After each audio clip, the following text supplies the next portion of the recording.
All rise and shout. It's time for What's Trending. You're talking about it, and so are we. It's What's Trending on BYU Sports Nation. Camp Kalani 2022, Day 1. And again, what better way to celebrate the return of football, and specifically BYU Football Training Camp, than with our pre-camp awards and honors, if you will. We have carefully, very carefully selected 5 extremely competitive categories.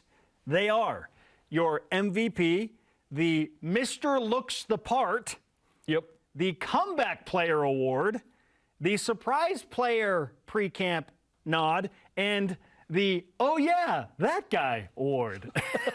Like, we forgot about you. Hey, there you are. Only at BYU does that happen. You go, oh yeah, we talked about you 3 years ago on signing day. I love that. Yeah. 2.5 years. That award was brought up by Jarom, and I am on board for it fully. Oh yeah, that guy. Okay, so we will go one by one. You'll give your let's reverse it. Let's end with the MVP. Go step by step. Let's end with the MVP. Let's save the MVP until the last. Yeah. So we'll start with Mr. Looks the Part. You give your guy, and then I'll give my guy, and we'll go one by one. I think the spring Mr. Looks the Part champ is going to win again in fall camp here. And again, these are what we think will be the award winners after camp. So we're going to have to hand these out again. Yeah, we have to revisit The this. Mr. Looks the Part will be Ben Bywater again. Ooh, good choice. He's wearing the Mitch Matthews shorts, if you will. They're like illegally cut too high. But Ben Bywater was that guy where you're like, oh my gosh, you look incredible. And he had a great freshman year, stepped in for Keenan Peely, who got hurt and had a tremendous season. Led BYU in tackles. No one was saying Ben Bywater is going to lead BYU in tackles going into last year. That's the fun part of sports. You think you know, you don't actually know, but we'll sit here and act like we do. Ben Bywater is the Mr. Looks the Part again after spring. I agree with you, but for the sake of just bringing other names into the fold, if it's not Ben Bywater, I think the guy that's second on that list is Hinkley Ropati. Yeah, Hinkley. He's got when your legs have their own Twitter account, you're legit. That's true. Hinkley Ropati's legs. That is a real Twitter account. Okay, so he's number 2. If it's not Ben Bywater, it's Hinkley Ropati and his legs. Let's get Hinkley some carries, man. Yeah, for sure. Okay. And your name's Hinkley at BYU. Let's go. I didn't even think about that. Hinkley Ropati, don't muff it. If you know, you know. Yes. 2000. Shout out to the New Mexico game. Shout out to Gordon B. The Lavelle era, yes. Okay, second award, the Comeback Player Pre-Camp Award. Keenan Peely. Keenan Peely is going to crush this one. He is back. He is a huge part of that defense.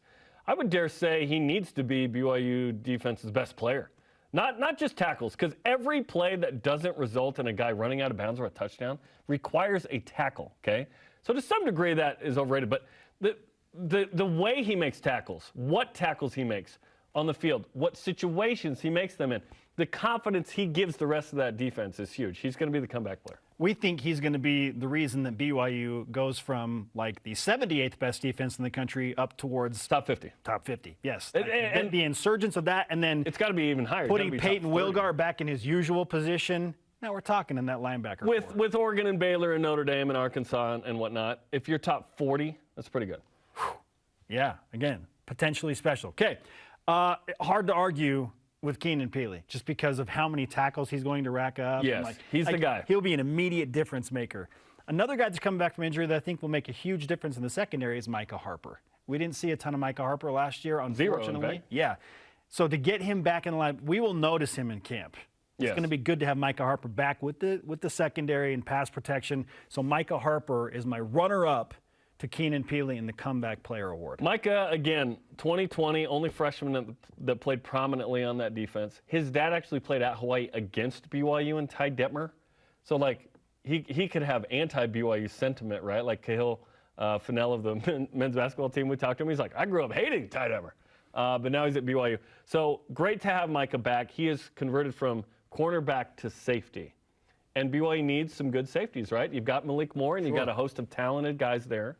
Excited to see what Micah does. Okay, on to the Surprise Player Pre-Camp nominees, if you will. And surprise is I didn't expect much, and then I got something right.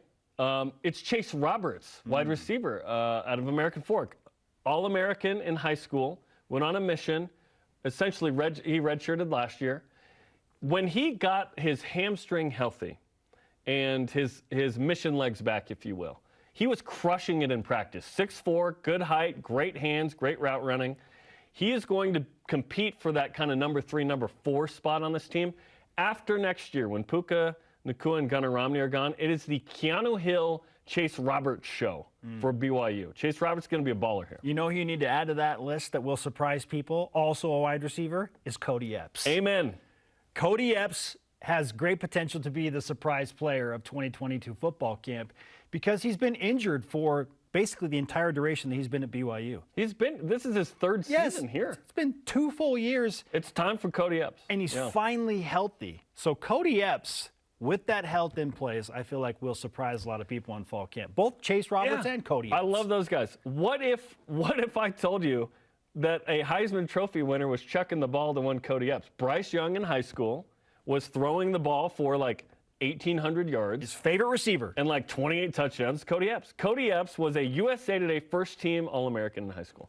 Rarely does BYU recruit and they recruit him, but get that guy. Yeah. So I'm excited to see slot receiver Cody Epps put up some numbers. Okay, 3 awards down, 2 to go.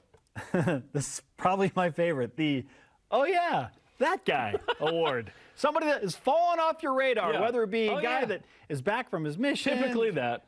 You know, was recruited a long time ago, and it's like, oh yeah, I remember that guy. Who's your, oh yeah, that guy? Tate Romney. Tate Romney is on the roster. That's the youngest brother of Baylor and Gunnar, of course. Tate went on a mission. He's a linebacker. He's like genetically just a little thicker than his brothers who are more lean, right? Quarterback, wide receiver types.